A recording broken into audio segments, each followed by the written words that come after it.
Because China ist dramatisch. ¿Cómo se dice en inglés? Me siento orgulloso. Não existe dicotomia. Dicotomia Podcast. Olá, você que é ouvinte do Dicotomia Podcast. Esperamos que esteja tudo bem com vocês, todos com saúde e bem na medida do possível. E cá estamos nós para mais um episódio, mais um novíssimo episódio desse maravilhoso podcast. E dessa vez para falar de uma questão que todos estão sabendo, mesmo que superficialmente, não passa outra coisa nos jornais. Tenho certeza que você já deve ter ouvido uma coisa ou outra sobre a atual crise da Rússia e da Ucrânia, a invasão da Rússia na Ucrânia, né? Várias notícias sobre isso. E é um assunto que está sendo incansavelmente debatido. A Ucrânia foi invadida por todos os lados. Pela região do Donbass, que engloba Donetsk e Luhansk, que são as áreas que os separatistas pró-Rússia disputam há 8 anos. Teve também as explosões em Kharkiv e há relatos de comboios militares entrando na Ucrânia por Belarus, atacando Cherniv. E pelo norte do país, em Sami, as tropas ainda saíram da Crimeia e atacaram Kherson. Outras informações indicam que houve ataques em Dnipro, na região central do país, e na capital Kiev. Militares russos ainda invadiram pelo Mar Negro, desembarcando nas cidades portuárias de Mariupol e Odessa. Então, nesse episódio, cá estou eu, Rafaela Araújo, e meu amigo Enio Ramos, com uma convidada mais que especial, a professora Natana Garcês Portugal. Nós já começamos expressando a nossa gratidão por ela ter aceitado esse convite super ousado de alguns alunos de Relações Internacionais da Federal do Sergipe. Então, obrigada, professora, pela sua disponibilidade, por estar aqui nessa tarde de sábado, gravando conosco e nos ajudando aí a disseminar cada vez mais conhecimento. Só ia agradecer o convite, pessoal. Para mim é uma honra. A honra é nossa, na verdade. Então, apresentando assim brevemente a professora, ela é doutoranda em Relações Internacionais pelo programa de pós-graduação Santiago Dantas e mestra em Economia Política Internacional pela Federal do Rio de Janeiro. Também é formada em Relações Internacionais pela UFRJ. Então, vamos iniciar, né, Enio, esse debate, essa exposição super densa. Vamos começar aí pelo começo, com a professora Natana Garcês. Bom, pessoal, quando vocês pedem para eu falar sobre o começo, eu fico até refletindo por onde seria o começo da guerra que está acontecendo hoje, né? Porque se a gente for parar e fazer uma avaliação temporal, a história entre Rússia e povo ucraniano, ela precede muito até a formação dos próprios estados, né? Tanto o povo russo, quanto o povo bielorrusso, quanto o povo ucraniano, eles precedem, viveram mais ou menos nos mesmos espaços desde o século, enfim, ali aproximadamente 7 ou 8 depois de Cristo, né? Mais ou menos na região onde hoje se situa Kiev. Então, os três povos, eles têm um berço comum, civilizatório, né? Que é muito longínquo, a estrada de vivência e de relações entre esses povos, muito maior do que a gente pensa de uma primeira forma, né? E, falando especificamente do povo ucraniano, ele tem muita relação com o espaço territorial que está ali, sempre viveu ali, né? Dividiu o espaço com os russos étnicos e bielorrussos étnicos, né? Mas a bem da verdade é que durante vários séculos você teve uma convivência do povo ucraniano como parte de outros reinos, né? Aí eu estou falando, por exemplo, do Império Russo, mas também o Império Austríaco também teve durante parte desse tempo, né, desses séculos que vieram depois do século VIII, poder sobre aquela região. Então, a formação do que a gente chama hoje, né, de povo ucraniano, ela tem diversas influências que vieram tanto de povos eslavos, né, que depois viriam a se tornar os russos étnicos e bielorrussos étnicos e outros povos, mas também influências de povos mais alinhados com o que a gente chamaria hoje de Europa mais ocidental.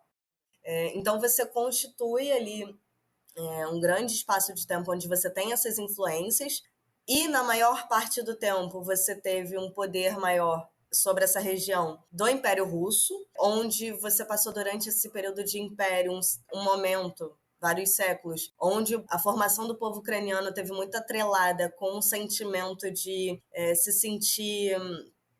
É ruim fazer alusão a essa palavra, mas é que mais fácil explica, tá? É um sentimento de certa colônia e colonização, né? Que eles se sentiam muito nesse papel de subjugados pelo Império Russo.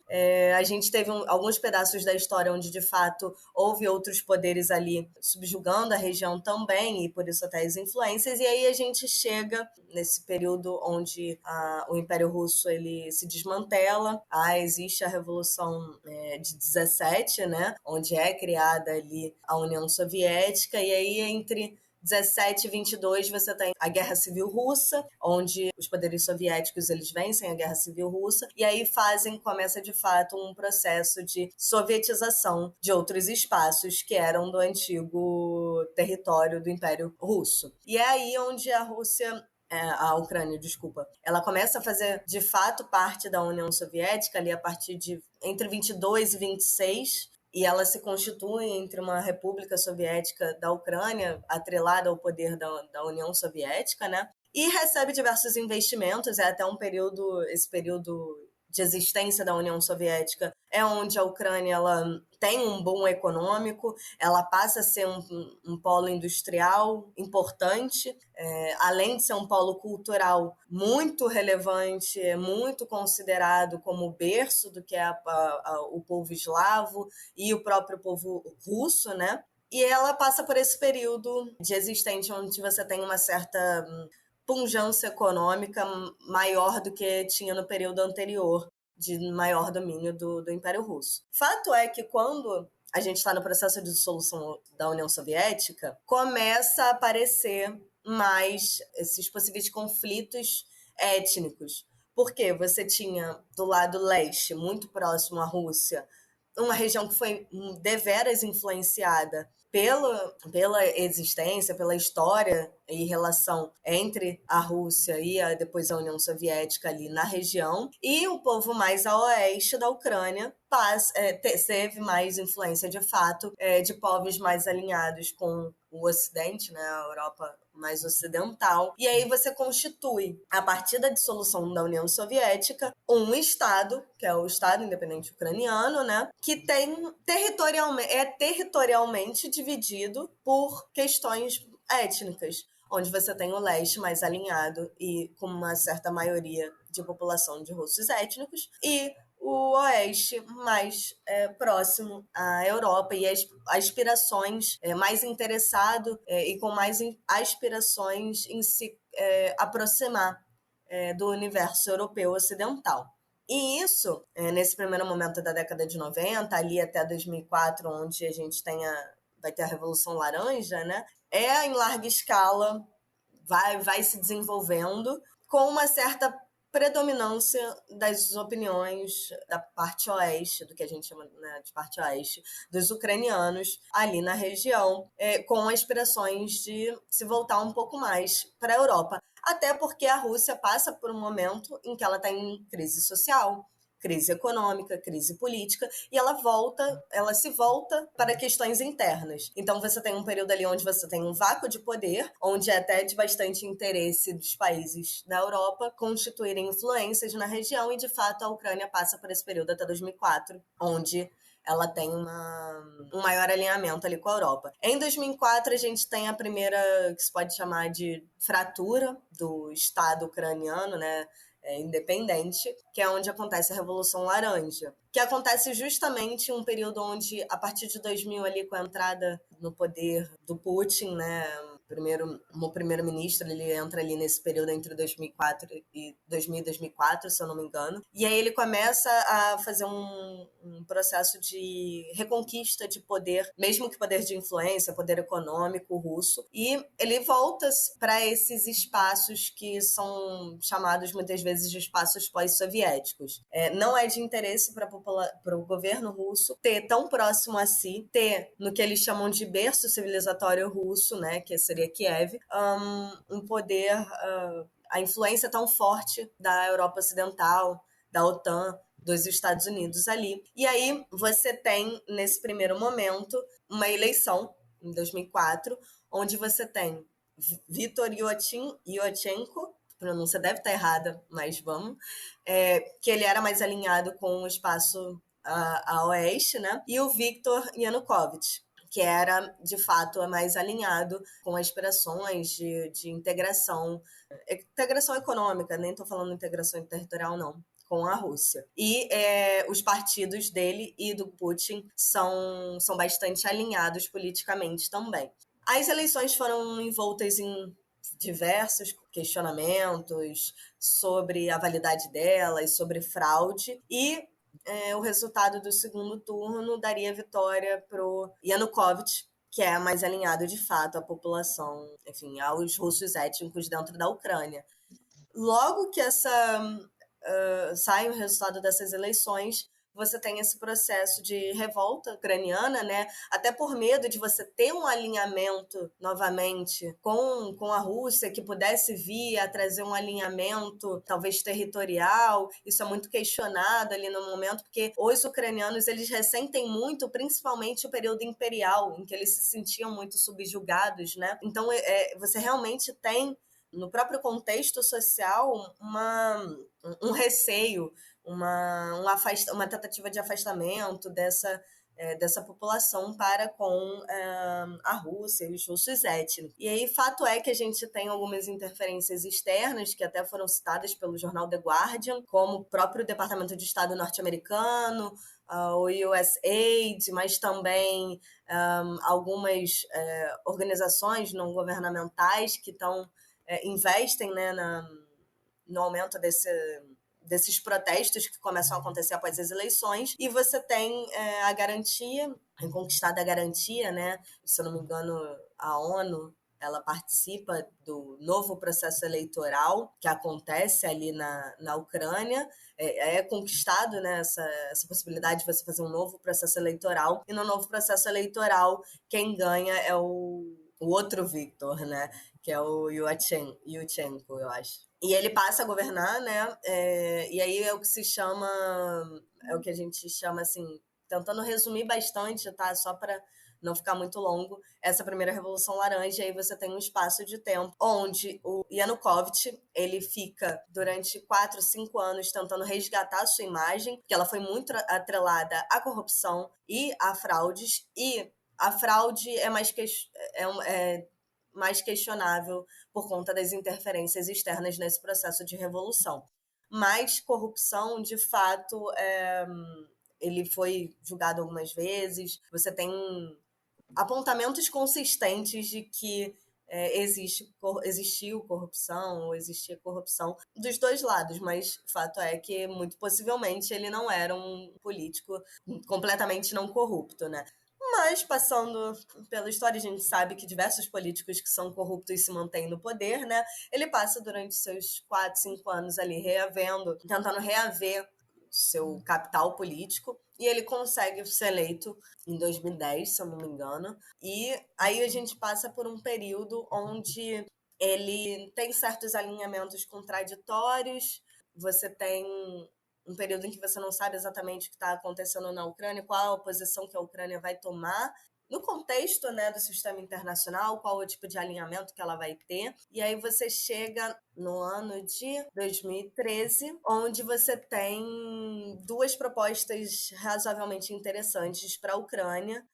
Uma vinda da Rússia, propostas econômicas até em relação ao gás, e aí você também tem propostas da União Europeia, se eu não me engano, que tinha também uma proposta larga de uma parceria, que seria uma parceria bastante abrangente, envolvendo grandes negociações, enfim, grandes níveis de investimentos que eram possíveis, que estavam sendo ofertados ali no ano de 2013. E aí você tem o Yanukovych vagando sobre essas questões. Ele entende, ele era um presidente que entendia os contextos sociais pelo qual a Ucrânia passava, e ele entendia que os russos étnicos tinham uma opinião e a parcela ucraniana tinha outros interesses. Fato que por questões também econômicas, para a manutenção econômica, de fato, do seu próprio governo e da própria Ucrânia, ele decide ali em novembro, não assinar essa parceria com a União Europeia. E isso acaba causando uma imensa frustração. O povo ucraniano muito mais do lado oeste da Ucrânia, que é onde, de fato, acontece os primeiros protestos. E aí você começa a ter esses primeiros protestos, você tem diversas figuras públicas entram ali para fortalecer esses protestos. Existe também um certo momento em que é falado sobre envolvimentos externos, e ao passo que vai se encaminhando um processo de retirada do poder, de golpe do poder contra o Viktor Yanukovych, você começa a ter, em contrapartida, um movimento do lado leste, principalmente dos russos étnicos que vivem e muitas vezes são nascidos na Ucrânia, de apreensão sobre o que poderia acontecer, principalmente porque ali nesse momento está começando a receber muitos investimentos e se constituir como grupos paramilitares para diversos grupos que são alinhados a políticas neonazistas, né? O Batalhão de Azov é talvez o mais famoso deles. E isso acaba gerando, já no ano de 2014, uma movimentação tanto por parte da Crimeia, dos russos étnicos, das populações vivendo na Crimeia, e aí da região do Donbass, onde tem Luhansk e Donetsk, de fazer diversos referendos para decidir se as regiões deveriam ter autonomia ou não. Desses referendos, de fato, a gente tem um processo de larga maioria optando por constituir repúblicas autônomas, independentes de fato, na região da Crimeia, em Donbass, em Luhansk e Donetsk, né? E aí sim, você tem a constituição de forças armadas dessas regiões mesmo, tentando garantir a sua independência, enquanto está acontecendo o processo de golpe de Estado e entrada no poder de políticos mais alinhados até à direita, mas é mais do que uma questão de constituição política, alinhamento político. É uma questão muito também étnica, né? E de influências externas. Então você tem esse momento muito confuso de precariedade institucional na região, e a região da Crimeia ela entra de fato em conflito para garantir... Na verdade, as 3 regiões entram de fato em conflito para resistir, mas o governo Putin ele envia tropas e garante ali o processo de independência da Crimeia, e acontece o que a gente chama de anexação da Crimeia ali em 2014. A partir disso, você tem um processo em que existem já muitos analistas que falam que o que está acontecendo hoje é, na verdade, uma continuação desse processo de fratura institucional na Ucrânia e anexação da Crimeia pela Rússia, como se a guerra tivesse tido um cessar-fogo, que de fato aconteceu nos protocolos de Minsk, que foram assinados ali com presença das unidades federativas ou autônomas, como vocês prefiram denominar, né, da região do Donbass, e também com o governo ucraniano e com o governo russo. Esse protocolo ele previa que você teria um cessar-fogo, e aí você obedeceria uma série de regulamentações do direito internacional de guerra que nunca foram obedecidas, e a mais importante delas seria a decisão ucraniana de dar mais autonomia, de centralizar poder nessas regiões separatistas. Isso também não foi obedecido. O protocolo de Minsk ele teve, até por essas decisões dos 2 lados, mas muito por parte do governo ucraniano, de não descentralizar poder, teve uma operação bastante limitada. Você diminuiu um pouco o conflito, sim, mas as tensões permaneceram lá. E aí a gente chega nesses últimos nesse último ano, talvez, onde você tem um processo da OTAN fazendo uma aproximação forte em direção à Ucrânia, um posicionamento ali do governo Zelensky de também aceitar essa aproximação e procurar uma abertura para tentar se unir à União Europeia, e mais do que a União Europeia receber apoio da OTAN, apoio militar da OTAN, né, receber essa segurança militar da OTAN, o que é muito interessante para a OTAN, é muito interessante para os Estados Unidos, seria muito interessante para a Ucrânia, tanto por questões de segurança em relação à Rússia, no aspecto militar, mas muito no aspecto de influência também. A gente tem esse momento em que você tenta se voltar para a União Europeia de novo, para a OTAN, uma aproximação com os Estados Unidos. Isso é visto pelo governo Zelensky como uma oportunidade de conseguir conquistar apoio militar, apoio financeiro, para poder abandonar de vez os protocolos de Minsk, né? Porque caso o protocolo de Minsk fosse de vez enterrado, ele poderia tentar reaver essas regiões separatistas, principalmente as do Donbass, né, que são regiões que não tinham ainda tido interferência do poderio militar russo, então você ainda tinha uma margem de manobra ali, uma tentativa de reconquista desses espaços, e você tem essa preparação no espaço de um ano por esse lado. Por outro lado, pelo lado russo, essa aproximação com a OTAN, principalmente com a OTAN, ela é vista com muita cautela.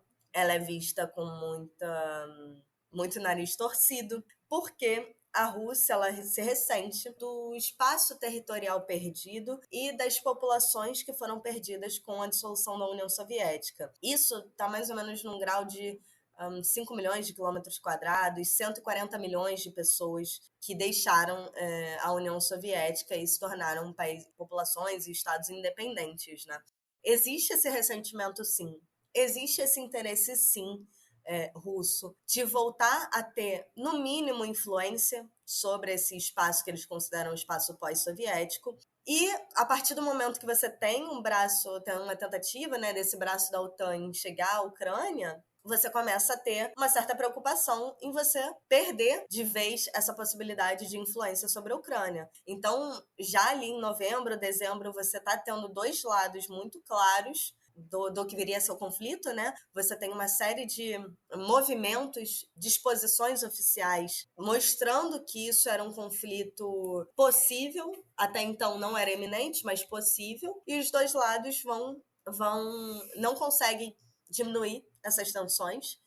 A gente vê que já em janeiro você tem diversos momentos em trocas de farpas e tentativas de imputar a outro país operações de false flag, né, que seria aquela operação em que soldados de um país tiram seus emblemas nacionais e fazem uma operação para dizer posteriormente que o outro país teria os atacado, tudo já numa tentativa realmente, num encaminhamento de que um conflito se aproximava. Mas até realmente 24 de fevereiro não se tinha uma certeza do que aconteceria. Ainda existia muito interesse por parte das populações de não haver guerra. Eu acho que dos dois lados é preciso dizer isso. Não existe um interesse russo, da população russa, em fazer essa guerra, porque você tem muitos laços culturais, você tem grande parte da população russa com ligações até muitas vezes parentais com ucranianos, e mesmo que exista essa divisão ucraniana, é possível entender que não tinha interesse nenhum por parte da população ucraniana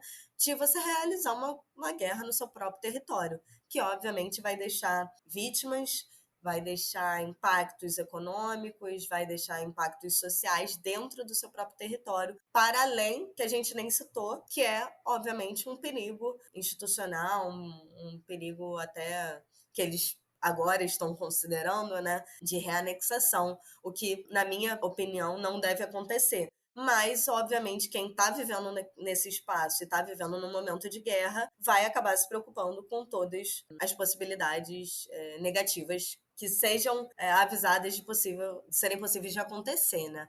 E aí o que a gente está vivendo hoje é basicamente uma continuação do conflito ali da fratura estatal de 2013, que ele se alonga até hoje, e aí ele se alonga pelo reconhecimento do Putin, né, em relação às repúblicas ali no Donbass, e aí efetivamente você tem o envio de tropas, de acordo com o governo russo, é uma missão especial para proteger a população russa étnica dentro da Ucrânia. Mas o que a gente está vendo hoje é que ela é de fato um conflito, ela é de fato um envio de tropas para muito além do Donbass e, obviamente, a gente está vendo uma situação onde a Ucrânia ela vai sofrer pelas próximas décadas, certamente, porque os impactos eles vão além até das vítimas. Eles vão ser uns impactos que vão afetar toda a população ucraniana, seja de migrações forçadas, seja a população ucraniana que vai ficar lá e vai sofrer com a destruição de parte do país, mas, além disso, vai sofrer também com os severos empréstimos internacionais que o Zelensky está tomando para fazer o esforço de guerra. Então, é uma situação extremamente triste quando a gente fala do aspecto humanitário, né? Eu acho interessante que essa contextualização deu para mostrar bastante quão complexo é isso tudo, né? Porque vem muito na mídia, tem um certo maniqueísmo, né, na questão, uma certa dicotomia, se for para usar o nome do podcast, de dividir entre o bem e o mal e que um lado é certo e o outro está errado. E a explicação da professora acho que deixa um pouco claro isso, né? Que o buraco é muito mais fundo do que parece ser. São povos que, como a professora disse, têm a mesma origem, então é muito complicado para eles mesmos se envolver em um conflito como esse. Eu acho que o próprio Zelensky, ele é russófono, né? Se eu não me engano, ele fala russo. E tudo isso é muito complicado de se ver. Agora mesmo, recentemente, essas últimas semanas, acho que é até bom lembrar que estamos, eu acho que para a terceira semana do conflito, né? A terceira semana, hoje é dia 12 de março. Até agora, nessas últimas semanas, tem tido muitas sanções. A comunidade internacional meio que tem se unido para agir contra a Rússia. Não só a comunidade internacional, mas até questões mais pequenas, que às vezes até você pensa e fala, isso aqui vai adiantar o quê? O que adianta o bar da esquina não servir vodka, vai mudar o quê? Então a gente vê muito essas retaliações e boicote à Rússia que está acontecendo. Aí o que eu queria saber, o que gostaria de saber nessa questão é como que essas sanções, esses boicotes à Rússia, a cultura russa pode impactar não só a Rússia. Você falou um pouco como que a Ucrânia, né, vai sofrer, tem sofrido e vai continuar sofrendo, né, depois que o conflito acabar, porque vai estar com uma dívida imensa nas mãos e vai ficar muito à mercê, seja lá o que for acontecer, ou da Rússia ou então da União Europeia ou dos Estados Unidos, não sei. Eu queria saber como que ficaria a Rússia e os demais estados, né, frente a essas sanções, os impactos dela, né? Olha, eu posso dividir em 3 pontos sobre essas sanções. Primeiro ponto é a questão social, né, onde você tem, como você bem mesmo falou, Enio, um processo de socialmente exclusão da cultura russa de outros espaços. Não só cultura, até muitas vezes envolve economia, mas dentro do aspecto social é que existe esse impacto. Muitas vezes, por exemplo, a gente está falando sobre, por exemplo, vodka, deixar de comprar ou importar vodka russa. Tem um impacto econômico? Tem, mas tem um impacto social, tem um impacto cultural, porque ali você tá pegando um dos maiores produtos russos, né, culturalmente falando, que todo mundo sabe, vodka é vodka russa, que nem a nossa cachaça, né? Que todo mundo sabe que é do Brasil, todo mundo sabe que é vodka russa. Então você tá tendo agressões e sanções que vão além do espaço econômico, vão muitas vezes até a atingir individualmente as pessoas. A gente tem visto um processo de exclusão de alunos intercambistas de exclusão de pesquisadores que estudam sobre Rússia e que não têm uma postura anti-Rússia, né? Tentam fazer essa análise sobre o conflito de uma forma mais ponderada. Você está tendo uma exclusão dessas pessoas de diversos espaços e, de forma geral, isso tem gerado um aumento da russofobia que já era existente. Você tem um processo ali de orientalismo, além da Rússia, né? E de certo racismo, né? Quando a gente fala sobre questões étnicas e raciais ali para outras populações que não sejam da Europa Ocidental, né, que a gente conhece mais formalmente como França, Reino Unido, até ali vai alinhar Portugal, Espanha, de certa forma, mas Itália, você tem já comumente diversas políticas racistas, e eu não estou falando nem só para a Rússia. A gente viu muito bem na crise migratória que aconteceu nos últimos anos, quando as diversas populações vindas do norte da África sofreram imensamente tentando entrar na Europa, né? Então você já tem esse processo, já tem populações que têm políticas que são racistas, e para a questão da Rússia, isso já existia, mas estava muito... passou por um momento de estar muito por baixo dos panos.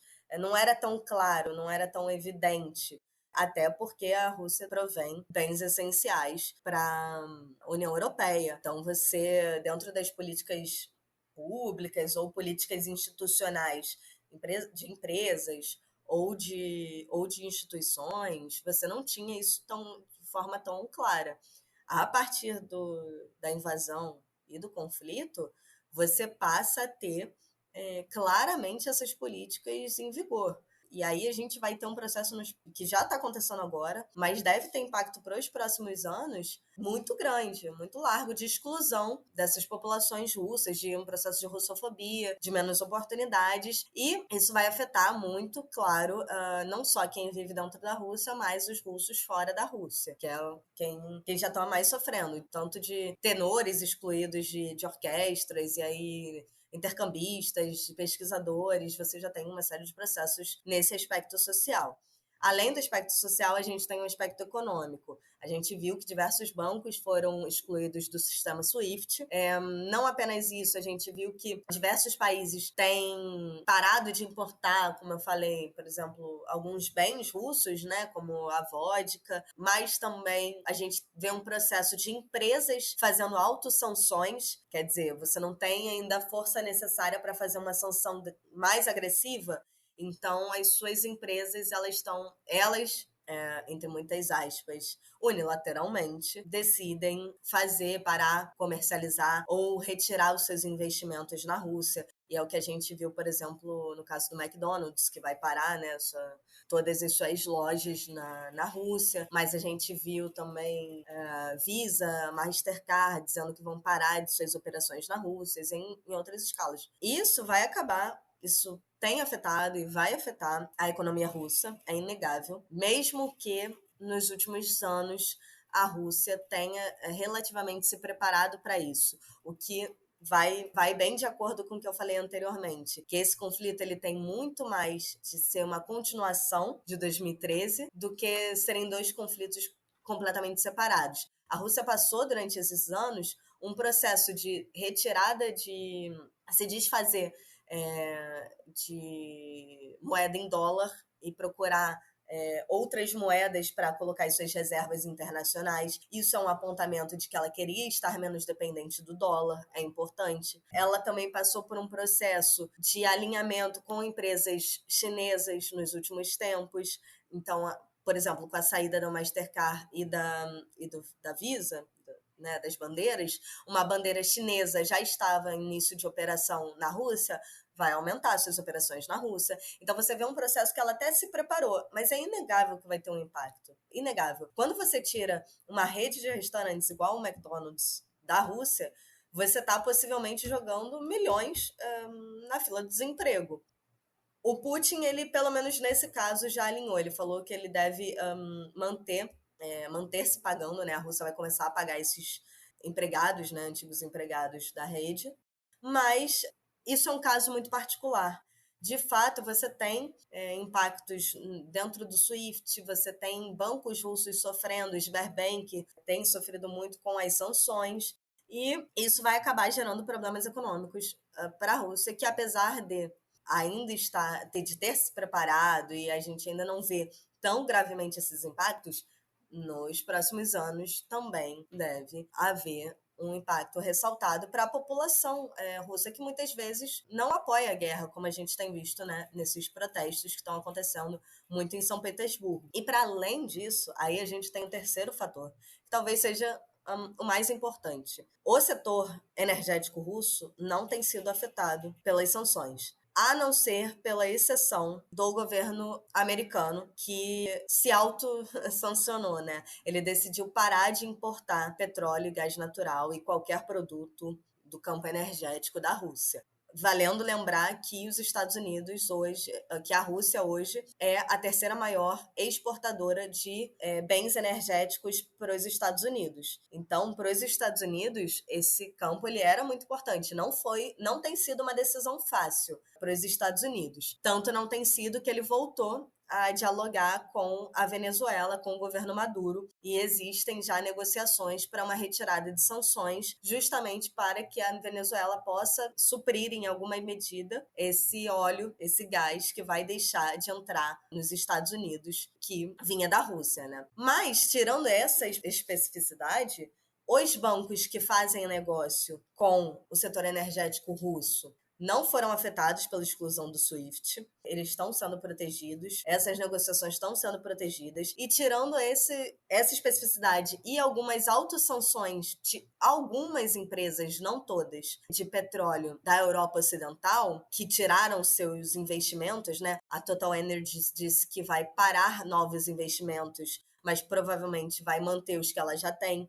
Você tem a Equinor, que vai desistir das suas joint ventures, a Shell vai desistir das suas joint ventures, e, se eu não me engano, a BP também vai desistir, que as joint ventures são as parcerias de projetos e comerciais com empresas de petróleo e gás natural russas, né? Isso gera um impacto também para essas empresas, que depois a gente pode até falar um pouco mais. Mas, tirando essas especificidades, o setor energético russo ele tem sido bastante protegido. E mesmo bastante protegido, a gente já pode ver que o preço do gás natural, o preço do carvão, já chegaram muito próximos, se não bateram suas marcas históricas, como foi no caso do carvão. Então, a gente vê que existe uma insegurança por parte do mundo, né? Em você saber se de fato vai ter garantias de fornecimento, porque a Rússia apenas é uma das maiores exportadoras de petróleo e gás do mundo. Então, qualquer impacto nesse setor energético russo vai impactar o mundo todo. E já está impactando o mundo todo. Vide o aumento que a gente teve no Brasil nos últimos dias. Isso já é parte do impacto. E, caso exista uma decisão da União Europeia de sancionar esse setor energético russo, a gente pode ter certeza que os impactos vão ser maiores. E aí eu estou falando de pressão inflacionária, porque pode até parecer bom, sei lá, o Brasil produz petróleo, Nigéria produz petróleo, Argélia produz petróleo. Então, você vai vender em dólar num preço caríssimo. Pode parecer muito interessante, né? No entanto, o mundo é extremamente interconectado. Então, tudo passa por petróleo. Transportes, seja de carga, seja de pessoas, passam por petróleo. E aí, quando eu tô falando de transporte de cargas, eu tô falando de bens alimentícios, eu tô falando de bens tecnológicos, eu tô falando de todo tipo de bens possíveis. Então, economicamente, deve haver, a não ser que o conflito acabe rapidamente, não existam sanções, né, mais sanções no setor energético, deve haver uma grande pressão inflacionária para esses bens, que vai atingir os bens alimentícios, vai atingir mais o sul global, que são países que são mais pobres, mais reféns na hora das suas compras, né? Porque geralmente produzem commodities, então você pode até vender petróleo, gás natural, mas você vende bruto e a tendência é você comprar refinado num preço muito mais caro, né? E eu nem tô falando de outros tipos de bens. Isso vai impactar na segurança alimentar de diversas populações mundo afora, para o sul global, mas também para as populações que estão ali mais pobres na Europa, Na Rússia, obviamente, a gente vai ter esses impactos e isso acaba inevitavelmente sendo um possível viés, um caminho de colocar novamente milhões de pessoas na linha da pobreza, né? Extremamente triste, mas é uma possibilidade não tão distante caso esse conflito se mantenha e hajam sanções muito agressivas ao petróleo e ao gás natural da Rússia. Eu acho que na fala da professora a gente viu que toda essa questão ela é muito complexa porque envolve um denso histórico regional, local, né, como ela bem colocou lá no início, mas também um outro lado que é o internacional, que aí envolve essa interdependência, né, econômica, enfim, que vai acentuar ainda mais esses efeitos do conflito. Agora que a senhora falou um pouco mais dessa questão energética, né, que também é um outro ponto nesse conflito, eu gostaria muito que a senhora falasse sobre outros dois atores que são muito importantes também em todo esse quadro, que são os Estados Unidos e a China. A China, no início desse mês de fevereiro, né, no mês passado, antes dessa invasão e tudo mais, China e Rússia firmaram uma parceria profunda, né, dita como sem precedentes, e foi dito que nem se comparava àquela parceria de antes, né, sendo que essa é bem mais profunda. A senhora falou que a Rússia ela meio que se resguardou antes de invadir a Ucrânia, porque saberia que teria grandes e terríveis consequências para sua economia, enfim. Essa parceria com a China foi uma desses passos que a Rússia tomou para se resguardar, podemos dizer, e em que medida essa aliança entre esses dois países podem fazer uma frente aos Estados Unidos, que é outro ator muito falado nesse conflito atual, principalmente na pessoa do Biden, né, que muitos dizem, principalmente do lado russo, né, que acusam o Biden de tentar privatizar a Ucrânia.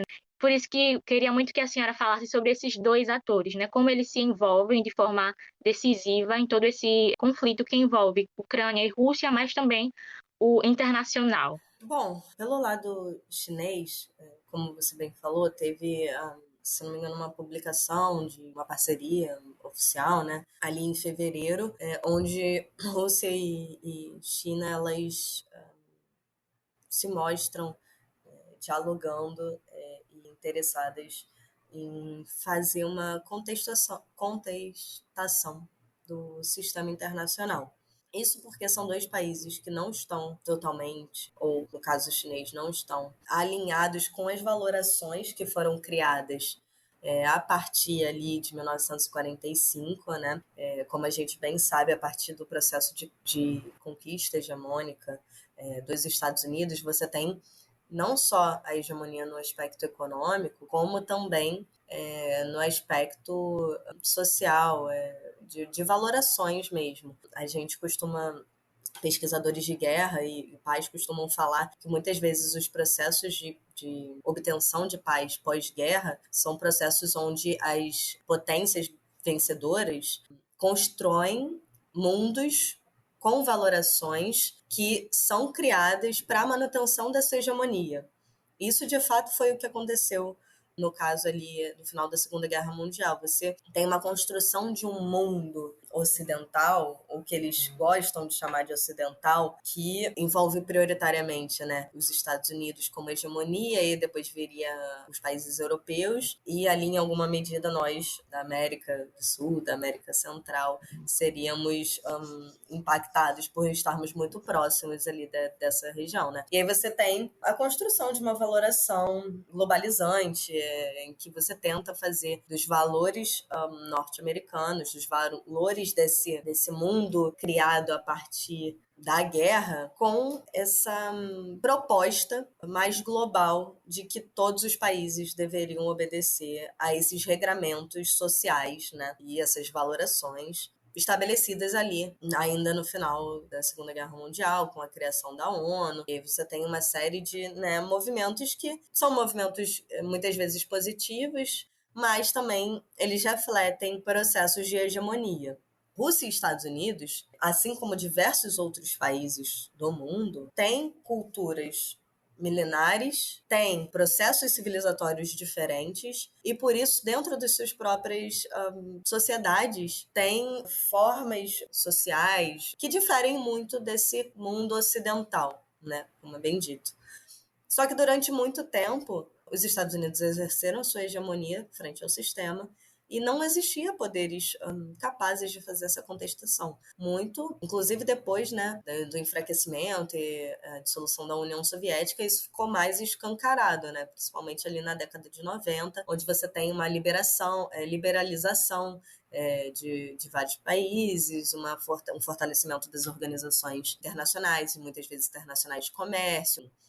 Você tem, de fato, esse mundo que foi criado, esse arcabouço institucional que foi criado, e essas ideias, é o que a gente pode chamar de soft power, né? Fazendo um processo de globalização dessas ideias e desses valores. Recentemente, isso é uma construção que vem de décadas, mas recentemente, o que a gente vem atestando é que Rússia voltou a ter um poder militar forte, voltou a ter uma economia estabelecida, se não pujante, minimamente estabelecida, e principalmente isso vem de acordo com, né, o fortalecimento da sua economia de petróleo e de gás natural. E no caso da China, você tem um processo de crescimento econômico, desenvolvimento social absurdo, muito grande. E ela, nos últimos anos, vem se mostrando disposta a disputar esse sistema internacional. Se não a hegemonia, disputar parte do poder, justamente para não ser alvo desses processos hegemônicos dos Estados Unidos. Isso começa a acontecer ali por parte da criação da BRI, né, que é a Belt and Road Initiative,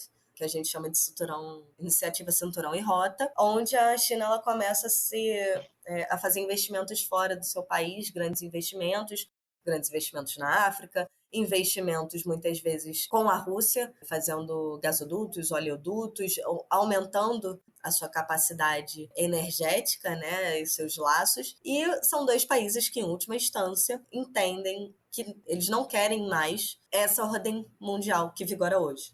Então, de fato, existe uma contestação à ordem mundial que vigora hoje, que é uma ordem extremamente liberal, por meio dessas instituições e valorações sociais, e também poderio militar, que certamente é um braço, né, dessa globalização, desse processo de hegemonia americano. Então você tem desse lado a China com o extremo interesse de contestar essa ordem. E ela contesta não para estabelecer a sua própria cultura como cultura dominante, não é esse o interesse dela.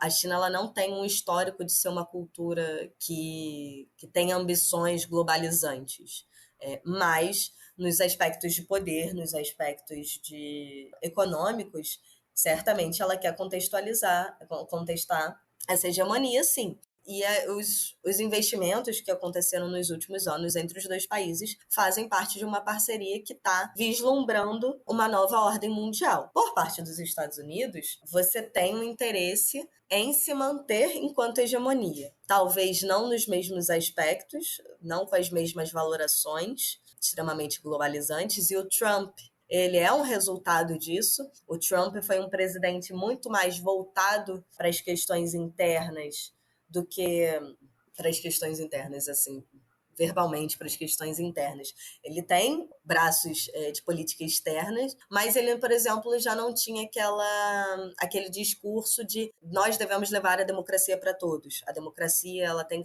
democracia norte-americana ela tem que ser o tipo de democracia a ser estabelecido em todo o mundo. Ele já era um presidente que não iria nesse caminho, tanto é que terminou, né, a maioria das operações militares ali, enfim, a saída foi o Afeganistão, não foi? Foi, Afeganistão. Acho que foi. Que foi ali no início do governo Biden. Enfim, já era um processo em que ele estava terminando com as guerras ali no Oriente Médio, voltando-se para si mesmo. Isso é já um apontamento de que os Estados Unidos eles entendem que esse tipo de ordem mundial que vigora hoje está ameaçada. E aí você precisa construir formas de estabelecer-se enquanto hegemonia, manter-se enquanto hegemonia, enquanto o tempo passa, né? E aí o que acontece em relação à Ucrânia é que você tinha ali um grande projeto do setor energético, ligando Rússia com a União Europeia via a Alemanha, que é o conhecido Nord Stream 2, que todo mundo está falando agora. O Nord Stream 1 ele já estava finalizado, e se fosse, de fato, terminado e começasse essas operações, a Nord Stream 2 ia duplicar a possibilidade ali de envio de gás natural e de petróleo para a Alemanha e, consequentemente, para a União Europeia. Isso ia aumentar uma dependência europeia que já é de 40% do gás natural russo. Então, é uma dependência bastante alta, né? E, mais do que isso demonstra que existe no nível das disputas de poder, existe uma movimentação russa para conquistar influência na região da Europa, que é uma região que, nos últimos anos, nas últimas décadas, tem perdido capacidade de poder de diversas formas, né? Isso era um movimento de influência, isso ia deixar a Europa mais dependente da Rússia. E isso não podia, não era bem visto pelo governo americano. Então, logo que o Biden entra no poder, ele já se posiciona contra a abertura do Nord Stream 2, né, que já estava finalizado. Ele precisava apenas de uns certificados para começar, né, a sua operação. E ele vai se colocando ao longo do tempo. Muitos analistas acreditam que essa proximidade com a Ucrânia ela tem reflexos diretos, ela é consequência direta dessa tentativa de paralisar a operação, de impedir o início das operações da Nord Stream 2, justamente para mostrar para a Rússia se colocar como um poder possível ali nesse que a Rússia considera como espaço pós-soviético, né? Ou seja, são enfrentamentos, são tensões que estão acontecendo ali no espaço eurasiático e no espaço europeu. Então, você tem um processo de política externa que vai por vias militares, está acontecendo também por vias militares com envio de apoio logístico, não é o apoio troops, boots on the ground, né, que falam das tropas de fato dentro da Ucrânia, não é esse tipo de operação, mas existe via de apoio logístico de diversos países da OTAN que são um braço dos Estados Unidos na Europa, né? E isso tudo mostra que você tem uma resposta americana a essa possível contestação internacional, da ordem mundial, que vem da Rússia e da China. O que eu posso dizer hoje, dentre as muitas possibilidades que existem, é que é possível que a China seja a maior vencedora desse conflito. A Rússia ela vai enfrentar grandes impactos econômicos, vai enfrentar impactos sociais, vai ter problemas diplomáticos, questões diplomáticas com diversos países, seja fronteiriços, sejam próximos nos próximos anos. Os Estados Unidos eles não estão militarmente envolvidos nessa guerra, né? E eles estão com extrema dificuldade de convencer a União Europeia a realizar sanções mais graves. Isso já mostra que o poder americano ele não é mais um poder tão hegemônico ao ponto de você condicionar aliados a realizarem seus interesses, né? E aí seria, no caso, as sanções ao setor energético russo. Já existe uma certa visão nesse sentido, né? Apesar dos Estados Unidos ainda serem hegemonia do sistema. E, por muito de fora, quem tem ganhado muito espaço é exatamente a China. Porque é a China que está dando apoio econômico à Rússia. Ela vai entrar num país que tem 200 milhões de pessoas e provavelmente não vai entrar só no espaço russo. Ela pode entrar muito bem no espaço bielorrusso, ela pode entrar muito bem no espaço eurasiático, com países que vão sofrer muito economicamente, como a Bacia do Mar Cáspio, Cazaquistão, Azerbaijão, Armênia, Geórgia. Esses países devem sofrer economicamente porque parte dos seus ganhos econômicos estão vinculados à economia russa, porque são muitos setores energéticos fortes ali, né? E muitos gasodutos e oleodutos que se ligam à Rússia. Então, se você tem um baque econômico, e a gente está vendo até que a Rússia já decidiu parar de exportar trigo para esses países, né? Para esses países mais próximos, isso vai gerar um impacto econômico. E quem aparece como possível supridora de necessidades, né, acaba sendo a China, que não só vai habitar esse esse âmbito econômico, como ela tem dado indícios de que no aspecto diplomático ela pode se colocar como uma possível mediadora diplomática, e aí seria um papel de poder num outro âmbito muito importante também.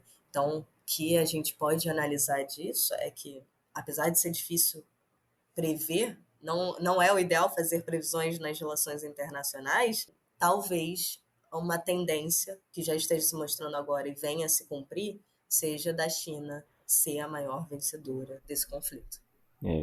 Batalha de influência, tensões que envolvem a própria reconfiguração do sistema, igual a professora acabou de explicar. Mas enfim, eu acho que a gente já tomou muito do tempo da professora. Eu gostaria de agradecer novamente. Antes da gravação eu agradeci a ela, falei que desde o primeiro contato ela foi muito gentil e muito receptiva com a gente. Então, novamente, muito obrigado, professora, pelo seu tempo. Sei que tomamos bastante tempo da senhora hoje.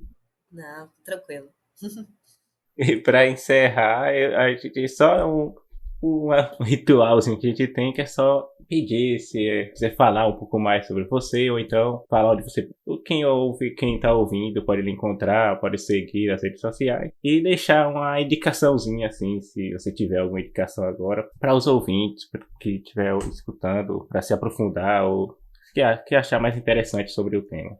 Bom, pessoal, eu sou a Natana Garcês, eu atualmente sou, como vocês bem falaram, né? Sou doutoranda também, sou aluna de Relações Internacionais ali no programa de pós-graduação do Santiago Dantas. Venho há quase 10 anos estudando Cáucaso. Recentemente, nos últimos 5 anos, eu tenho começado a estudar a bacia do Mar Cáspio. E são esses estudos no âmbito da energia que me levaram a conhecer um pouco mais dos aspectos políticos, geopolíticos da região da Rússia e da Ucrânia, que eu poderia... Bom, estou no Twitter, @NatanaGarcês, Natana com TH, para quem possa ter alguma dúvida. E vocês podem me procurar lá, eu falo bastante, tenho tentado fazer atualizações que sejam seguras e coerentes sobre o conflito, que tentem analisar o conflito por todos os seus aspectos e em todos os seus níveis, seja no nível regional, seja no nível interno dos países, seja no nível do sistema internacional. E falando sobre sistema internacional, eu acho que eu poderia dar 2 dicas para vocês, se vocês quiserem saber um pouco mais sobre a política internacional, relações internacionais e, obviamente, economia internacional com relação às disputas no sistema. Essas dicas seriam: procurem saber mais sobre a geopolítica da energia. Ela é, talvez, a resposta de diversos conflitos no Oriente Médio e desse conflito também. Então, se eu pudesse indicar até um livro, eu indicaria o Daniel Yergin, que é O Petróleo, uma história de ganância, poder e dinheiro. Ele é grande, mas ele é muito bom. Não à toa é ganhador do Pulitzer. E já uma outra dica sobre relações internacionais e economia política internacional, eu acho que nós brasileiros deveríamos ler mais e conhecer mais Maria da Conceição Tavares e José Luiz Fiore. Então, leiam os livros, principalmente os livros colaborativos entre os dois. Eu acho que vai trazer luz a uma série de questões que a gente vê acontecer hoje, principalmente nesse conflito ali da Ucrânia, né? E, enfim, vai trazer bastante conhecimento e os livros são ótimos. Então, acho que essas são as dicas para os estudantes de Relações Internacionais que eu poderia dar. É isso, professora, mais uma vez, né? Não vamos nos cansar de agradecer pela sua disponibilidade. Foi uma verdadeira aula, assim, de 1 hora e alguns minutos. Foi realmente uma aula, então muito obrigada. E é isso. Vocês que estão aqui pela primeira vez nos ouvindo, né? Nos sigam nas nossas redes sociais, @dicotomia_cast. Assinem também a nossa revista, a Dicotomias Expressas. Lá nesse mês de fevereiro nós falamos, inclusive, sobre todo esse conflito, essa parceria estratégica entre Rússia, China, como o nosso país, né, Brasil, se coloca nesse conflito, enfim. Existem também outras outras nuances aí, outras camadas que valem a pena ser vistas. E é isso. Ficamos por aqui. Tchau, tchau, gente. Tchau, tchau, pessoal. Valeu.